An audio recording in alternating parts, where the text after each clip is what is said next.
අද අපගේ බයිබල් ප්‍රශ්න සහ උත්තර මාලාව යොමු වී ඇත්තේ බයිබලයේ සඳහන් ස්ථාන කීපයක් කෙරෙහිය. ප්‍රශ්න 20ක් ඔබට ඉදිරිපත් කරනවා. ඊට උත්තර දීමට ඇත්තේ විනාඩි 5ක් පමණයි. අපි එසේනම් පටන් ගනිමු. පළවෙනි ප්‍රශ්නය. දෙවියන්සේ ලෝකයේ මැවීමෙන් අනතුරුව ආදම් සහ ඒවව තැබුවේ කුමන උයනේද? ඒදන් උයනේ. උත්පත්ති 2:8 බලන්න. දෙවෙනි ප්‍රශ්නය. යේසුස් වහන්සේ විසින් වතුර මිදිඋස බවට පත් කළේ කුමන නගරයේ පැවති සරණ මංගල්‍යයකද? කානාහි පැවති සරණ මංගල්‍යයක. යොහාන් 2:1-9 දක්වා කියවන්න. තුන්වෙනි ප්‍රශ්නය. තම එකම පුත්‍රයා එක්තරා ස්ථානයකට ගෙන ගොස් පූජා කරන්නයි කියා දෙවියන් වහන්සේ විසින් ආබ්‍රහාම්ගෙන් ඉල්ලා සිටියේය. ඒ කුමන ස්ථානයේද? මොරියා දේශයේ කන්දක් මතය. උත්පත්ති 22:2-4 දක්වා කියවන්න. හතරවෙනි ප්‍රශ්නය. නෙබුකද්නේසර් රජකම් කළේ කුමන නගරයේද? බබිලෝනියේ. 2 රාජාවලි 25:1 බලන්න. පස්වෙනි ප්‍රශ්නය. චුද්දු පවුල්තුමා ඉපදුනේ කුමන නගරයේද? තාර්සසී. ක්‍රියා 21:39 බලන්න. හයවෙනි ප්‍රශ්නය. යේසුස් වහන්සේ විසින් පැවසූ යහපත් සමාරියාගේ උපමා කතාවේ සොර මුලකට අසූ තැනැත්තා ගමන් කරමින් සිටියේ යෙරුසලමේ සිට කුමන නගරයකටද? ජෙරිකෝව. ලූක් 10:25-37 දක්වා කියවන්න. හත්වෙනි ප්‍රශ්නය. නතානියෙල් පිලිප්ගෙන් ඇසුවා වැදගැම්මක් ඇති කෙසෙවෙක් මෙම නගරයෙන් එන්ට පුළුවන් ද කියා. ඔහු පැවසූ නගරය කුමක්ද? නාසරෙත්. යොහාන් 1:46 බලන්න.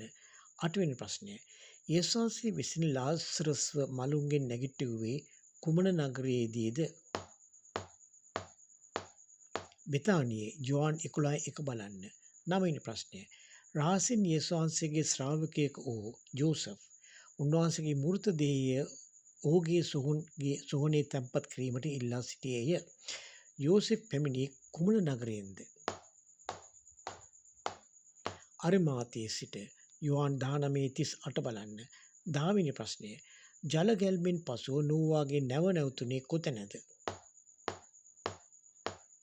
අරරත් කඳු වැටියේ. උත්පත්ති 8:4 බලන්න.